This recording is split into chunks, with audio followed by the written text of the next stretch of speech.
Hey, what time is it? It's update time.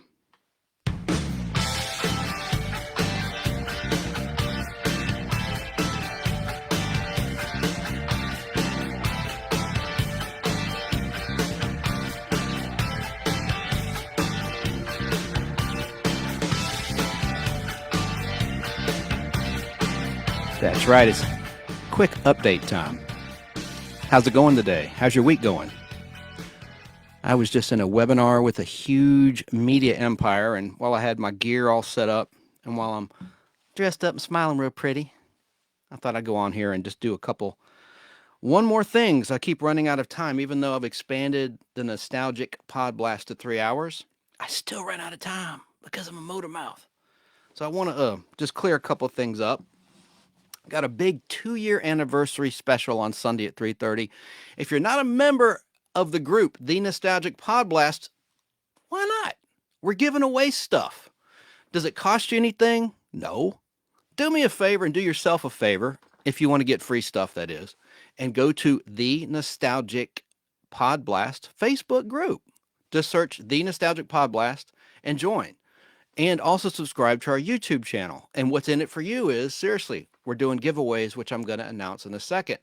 This might be something for your kids, but I'm giving away, well, I'll tell you in a second. This is not going to be a long live deal. I'm just going to do a quick update and get some things off my chest that are pop culture related. Want to announce that Barry Sanders is going to be on WSB tomorrow from noon to 3 if you like talk radio. He's going to be filling in for Eric Erickson. And I really like his stuff. I discovered him relatively recently as I discovered Barry King, his co-host on their Saturday show, BK on the Air, 10 to 12 on WBHF. And he's really, really good. They both are. They both are great broadcasters. But I think you'll really like Alan's work. He's a great, great host. And I'll be listening tomorrow, noon to 3 on WSB. The other thing is, Barry King graciously invited me to be on his radio show this Saturday, 2 weeks in a row. So I'll be on there chiming in, and I have a little quiz for them. I like it. This quiz is called Name the Product. I name a tagline. It's a tagline game. I name a tagline, and they tell me what product or movie or whatever the category is that week that it represents. For instance, Choosy Moms choose. That's an easy one. Jif peanut butter. Now I wanted to talk about this old show real quick called 12 O'Clock High. All right. It was based on a movie, and it's a World War II drama. I'm a little late. D-Day was last Sunday, and we just had Memorial Day, but it was a really great show by QM Productions. But did you know the guy that did the music, his name was Dominique Frontier, and a composer, Alexander Courage, stole the USS Enterprise musical theme from 12 O'Clock High. And I'm going to play a sample of that so you can hear what I'm talking about. 12 O'Clock High started in 1964 on the ABC television network, and it lasted 3 years. This was before Star Trek. And I want to play a little bit of this music. I mean, this is just a few seconds, it's a few bars. It's the best example I could find. It's more pronounced in the actual show, but the Enterprise theme was dun dun dun dun dun dun dun dun dun, right? Remember that? Even if you don't like Trek or haven't seen Star Trek, you've heard that, those bars of musical notes. Well, in 12 O'Clock High, here's how it sounded on their show. And it was the same music. Here we go. This is the Enterprise theme years before. Here we are. That's it. Dun dun dun dun dun dun dun. And all Alexander Courage added was dun dun at the end. So here's the Star Trek version of that, but that dun dun dun dun dun dun dun dun, taken from 12 O'Clock High. He stole the music. Here comes the familiar Enterprise theme. The final frontier. Right there. These are the voyages of the starship Enterprise. Ta-da! Its 5-year mission to explore strange new worlds, to seek out new life and new civilizations, to boldly go where no man has gone before. So, that was stolen from Dominique Frontiere, who also had scored The Outer Limits and The Invaders. And I'd really like his music. And he did some movies as well. So...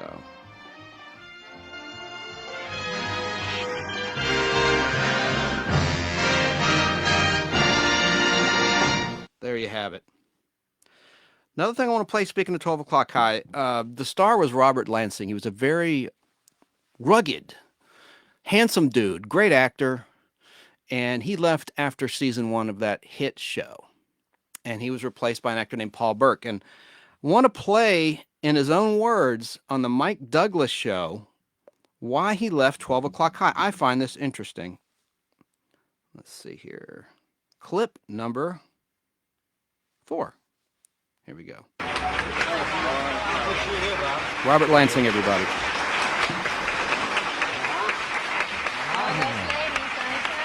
That's a pretty right there? Yeah. No, I want to, I just wanted to tell Florence before we started that when my wife had our son, I didn't gain an ounce. That's Florence Henderson. Very well. Right. For the Brady Bunch, Mrs. Brady. 12 O'Clock High voluntarily? No, not really. Everybody comes to me and asks me, what was the real reason? What is the real Jack Parr like? Why did you really leave 12 O'Clock High? And as far as I know, the published version is the reason. I don't have any special links to well, no, the network. I read one article, and all I can say is... some of the published versions. There were several different things. One version said that you look too old and you didn't have sex appeal. Now, I'll take a vote. Ladies, what about that? Huh? How about a hand for Bob's sex appeal now?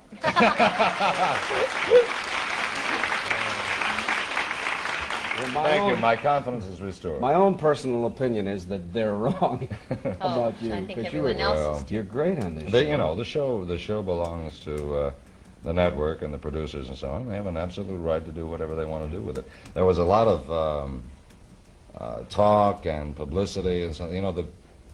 If you don't get mad at anybody, the newspapers are going to find a way to quote you so that you sound mad at somebody. Yeah. And it really wasn't true. The interesting thing about the Incidentally, whole thing I just want to toss something in here that Paul Burke, who is doing the show now, is a real good friend and a fine actor. And He is right. Yeah. And he's older than you. He is. But there was never any point made of age. This was another No, thing I that was know. picked up by, by the columnists and so on. Did the show help your career, Bob? I think so. I think actually, if I had tried to design some kind of a situation or some kind of a big success that it would have boosted my career and given me the great press and the great publicity, I never would have thought of firing myself. But that's what's happened. Because when I was fired, the press and all of the columnists, really started pushing Bob Lansing. Is it true that they wanted to kill you off in the show and you refused to let them do this? Well, in part, not, that's, again, not Well, this is totally accurate. These are the things. Well, we refusal, read. yeah, refusal usually sounds like, well, the boss has said, we're going to kill you off in this segment, and you say, no, I'm not going to die, And I'm too young to die. Just not like this. We finished the season, and Quinn called me and he said, in the first script, Savage is going to die next season. I said, you want to play it? And I said, well, what's the part like? Does it run all the way through and finish at the end and so on? He said, no, it's part of the thing. And we want to do a teaser on it and so on. And I said, well, as a freelance actor, it doesn't sound like a Bob Lansing part, And he laughed, and that was the end of it. And the press got a hold of it, and they said, Lansing refuses to die. So how did they finally do away with you on the show? They Did you just talked walk off about and, my to die. walk off Old in the soldiers sunset. never die, they just fade away. Right. Are you married? Yes, I'm married to Emily McLaughlin, who is the star of a show called General Hospital. Maybe you know. Bob, the last time I saw Bob I on think the she has more stage sex appeal than I have. was here in Philadelphia in a play called Cue for Passion. Remember that? Oh, Lord, that's a while Yeah. ago. Yeah, an Elmer Rice play that That's right. we did. You've got a At good the memory, Forest Florence, Theater. because I've almost blocked it out. But I No, really- actually, it wasn't a bad play. No, it was. I enjoyed it tremendously. Can we do a little capsule version, like a This Is Your Life, or where you're from? Because people around the country like to know these things. Where are you from? Bob? Well, I was born in San Diego, and I was brought up kind of around the country, but mainly in Los Angeles, and in, thanks, Jim, and in, mainly Los Angeles and Fort Wayne, Indiana. Mm-hmm. Where'd you go to school? Well, I went about 7 years to University High School. I never graduated. And then I went into the... You don't believe me, do you? Did you say you went 7 years to high school? Well, that was an exaggeration. Oh. Then I went into the Army when I was 17. University High School is where? In Fort Wayne or San Diego? No, in Los Angeles. In Los Angeles. I see. Yeah. New Mexico, actually. You get around a lot. Yeah, I did. You have a great interest in poetry, they tell me. Is that true? That's right. My wife, there are about 8 sentences that you can start the sentence and everybody clicks off. One is like, my wife writes poetry, or another one would be, let me tell you how I got started in the business. Everybody shuts off, just clicks out. But my wife writes poetry, and she's not an amateur by any means. She studied with Robert Frost and A.B. Guthrie and John Chardy. And she got me interested in poetry quite a lot. Is this the book that I have? Would you read something for us? Yeah, by was that? Robert, yeah, Robert man. Frost, sure. I love it. Wouldn't you like to hear He's him? smoking a Read it? cigarette on camera. Just What so is- happens what that is the your place feeling? is marked, Yeah. What is your feeling about Frost? Do you remember the Mike Douglas show? Robert Frost. I think Robert Frost is probably one of 3 of the most amazing, most unforgettable people I've ever met. Now, don't ask me to name the other 2. Because What I was the can't think meeting of- like? When did you meet him? I met him when my wife and I went to Vermont. There's a school there called the Breadloaf School of English, I think is the name of it. And they have a writers' conference every year. It's one of the oldest writers' conferences in the country. And my meeting was very brief with him. He was a kind of a man,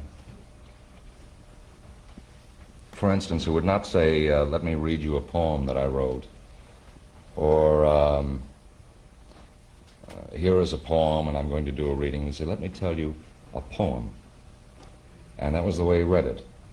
And I think I'm a pretty good actor, and I know a number of other pretty good actors who have tried to read Robert Frost. However, I must say this, I've never heard Robert Frost read as well as Robert Frost read Robert Frost. If you ever heard him, you know what I'm saying. Mm-hmm. But I'm going to make a shot at it anyway, just to enjoy. And this is a poem called Birches, which is a very familiar one of his, I think. When I see birches bend to left and right across the line of straighter, darker trees, I like to think some boy's been swinging them. But swinging doesn't bend them down to stay. Ice storms do that. Often you must have seen them loaded with ice a sunny winter morning after a rain. They click upon themselves as the breeze rises and turn many-colored as the stir cracks and crazes their enamel. Soon the sun's warmth makes them shed crystal shells, shattering and avalanching on the snow crest. Such heaps of broken glass to sweep away, you'd think the inner dome of heaven had fallen. They are dragged to the withered bracken by the load, and they seem not to break, though once they are bowed so low for long, they never right themselves. You may see their trunks arching in the woods years afterwards, trailing their leaves on the ground, like girls on hands and knees that throw their hair before them over their heads to dry in the sun. But I was going to say, when truth broke in with all her matter of fact about the ice storm, I should prefer to have some boy bend them as he went out and in to fetch the cows. Some boy too far from town to learn baseball, whose only play was what he found himself, summer or winter, and could play alone. One by one, he subdued his father's trees by writing them down over and over again until he took the stiffness out of them. And not one but hung limp. Not one was left for him to conquer. He learned all there was to learn about not launching out too soon and so not carrying the tree away clear to the ground. He always kept his poise to the top branches, climbing carefully, with the same pains you use to fill a cup up to the brim, and even above the brim. Then he flung outward, feet first, with a swish, kicking his way down through the air to the ground. So was I once myself a swinger of birches, and so I dream of going back to be. It's when I'm weary of considerations and life is too much like a pathless wood where your face burns and tickles with the cobwebs broken across it, and one eye is weeping from a twig's having lashed across it open. I'd like to get away from Earth a while, and then come back to it and begin over. May no fate willfully misunderstand me and half grant what I wish, and snatch me away not to return. Earth's the right place for love. I don't know where it's likely to go better. I'd like to go by climbing a birch tree and climb black branches up a snow-white trunk toward heaven till the tree could bear no more, but dipped its top and set me down again. That would be good, both going and coming back. One could do worse than be a swinger of birches. That's beautiful. Beautiful. We'll be right back. That's Robert Lansing on The Mike Douglas Show, 1965. Very rare interview that was recently unearthed. And I liked Robert Lansing, and that was just a great World War II show, a QM production. So, Barry, I don't know if you heard at the very beginning, but I played a demonstration. Play it back later if you like, where Alexander Courage borrowed some musical notes from Dominique Frontier with the USS Enterprise theme. The only thing he changed was he added the final note at the end. Dun-na, dun, dun-na, dun, dun, dun, dun, dun, dun. Been thinking a lot about James Doohan because he was an actual hero on D-Day. He was shot 6 times. And John Lombardi posted an article on our Facebook group, The Nostalgic Podblast. Please go there and join. You don't have to answer any questions, and I only do a show Sundays at 3:30, so it's a fun group, and it's about your past, and we try to keep it a little bit relevant with today's times as well, so that we're not just living in the past, but we're trying to recall better days and days that make us happy. And we just came out of this pandemic, and there's been a lot of sadness, so we just want to try to make things better, and we're giving things away. So let me see if I can get this to work. I'm still learning this board I have, but we want to announce this contest. Yes, that's our One More Thing music. What we're going to do is we're going to give away a set of DVDs. And you might be thinking, DVDs, I stream everything. What are you talking about? My computer doesn't even play DVDs anymore. Well, I'm giving away a DVD player that's portable, and it's a great little device, and it holds a charge a long, long time. And I'm going to be giving that away real soon. And all you have to do is answer this question. I'm going to give away every episode ever made of Lost in Space. That's 84 episodes if you count the unaired version of the pilot. Holding it up for the camera right now. And all you have to do is answer this question. There was one episode in which the concept of a hyperdrive was discussed. And I'm not talking about the first episode. It was mentioned in the very first episode. That was basically it's like warp speed, their version of warp speed. And George Lucas borrowed that concept with Star Wars, with the Millennium Falcon going into hyperdrive. But there was an episode of Lost in Space that specifically talked about the principle of the hyperdrive and starships. Before Star Trek, they used the term starships. And any Trekkers out there will know that starships weren't mentioned until pretty much the middle of the first season of Star Trek, which was the 1966-67 season. So that's a hint. That's a hint helping you narrow down which episode I'm talking about of Lost in Space. All I want is the title, and you'll get every episode. Now, if you've won a previous contest, like Michael Hopkins won every Wonder Woman episode ever made on DVD, Ray Tremblay won Room 222, I think season 1, and there have been some other winners. Another gentleman won season 1 of Beverly Hills 90210 on DVD. You're not eligible this time. I want this to be for a new winner. So think of that episode title, and all these DVDs are yours. And, Disney now owns Lost in Space because they bought the 20th Century Fox film library a couple of years ago. And I think they really got hit hard. Of course, they have more money than God.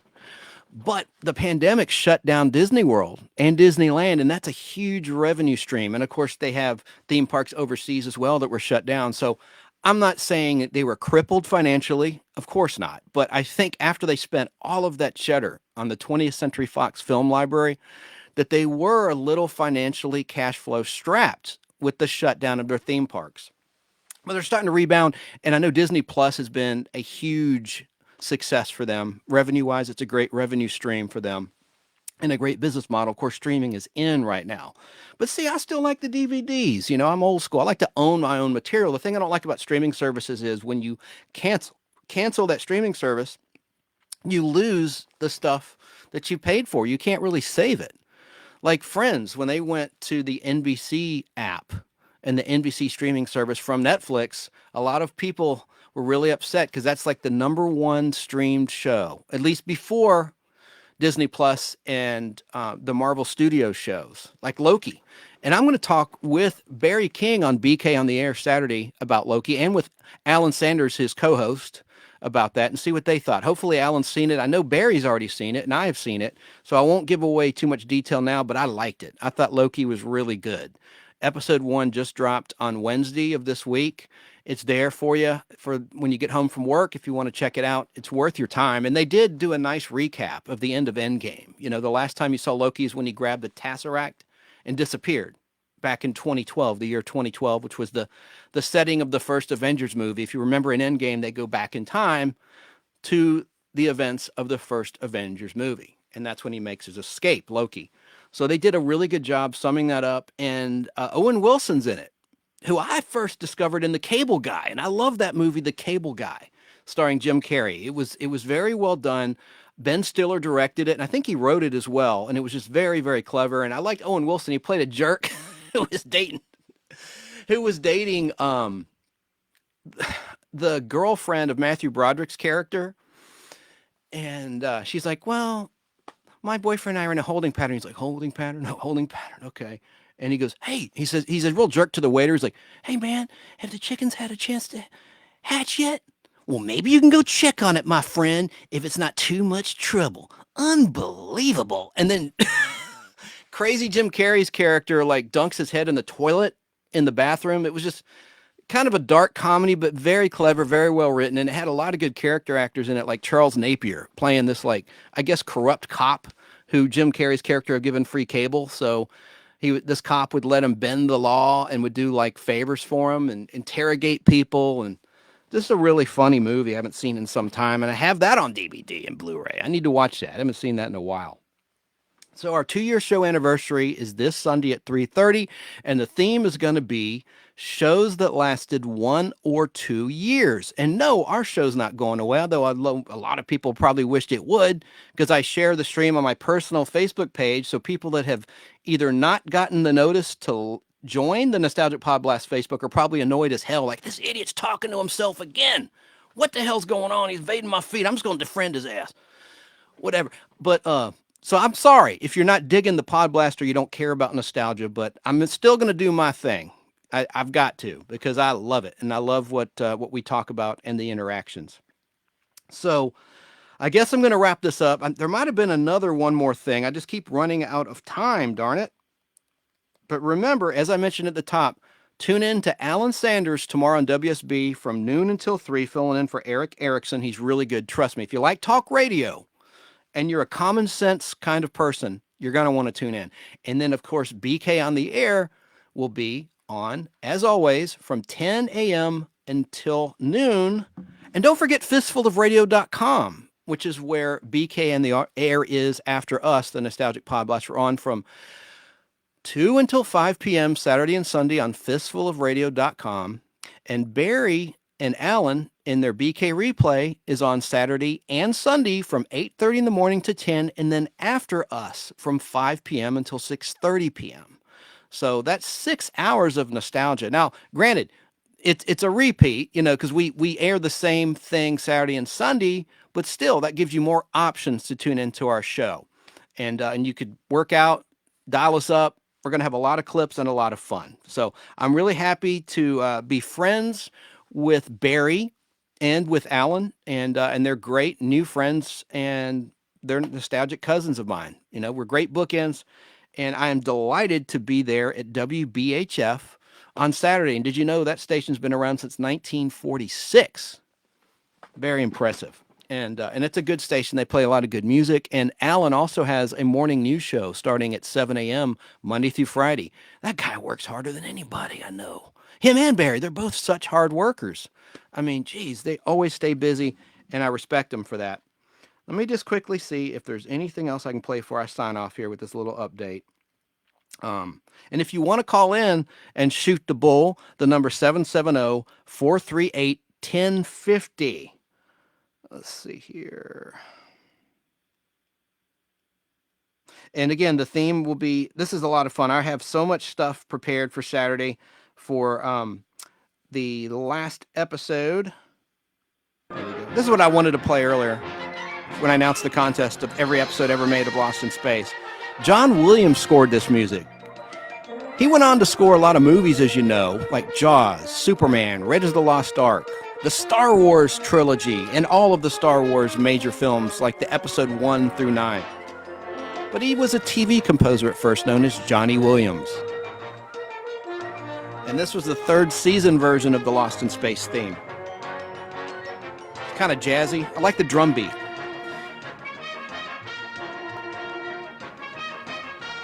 This and Hawaii Five-0 were some of the coolest, like, up-tempo musical TV themes, I think, that had no lyrics.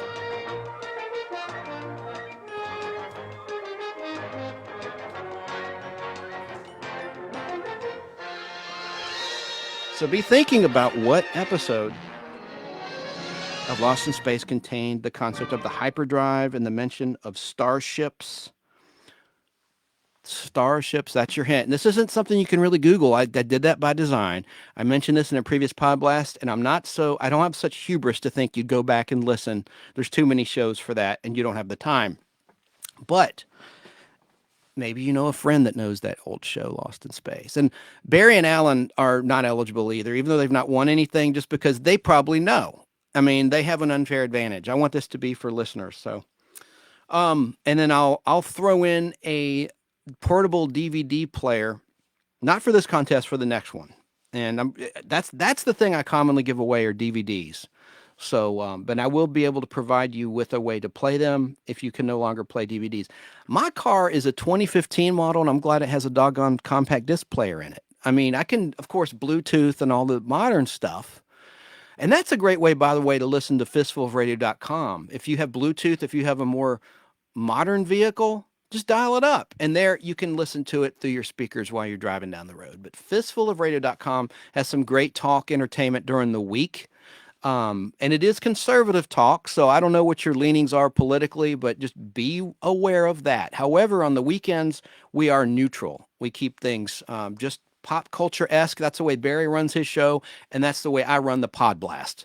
So but hope you'll be here Sunday at 3:30 for our 30th anniversary. I mean, I wish it were our 30th. For our 2nd year anniversary special show. It's going to be fun, and I'll come up with another contest or a giveaway on the spot. I'll give away another DVD set in addition to Lost in Space with like an instant question where you don't have to research it. It'll be something that we covered in the show.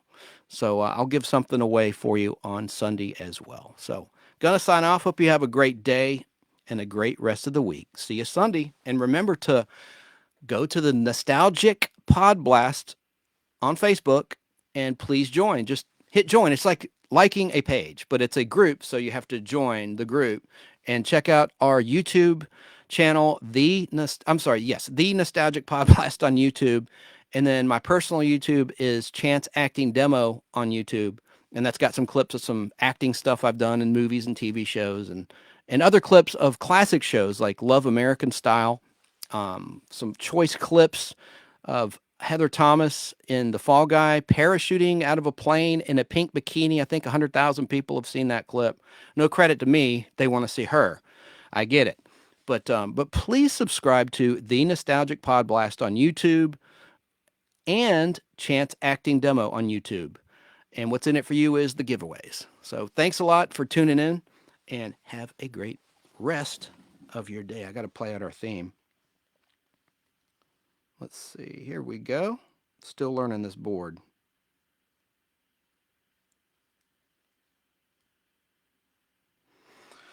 There. Took me long enough.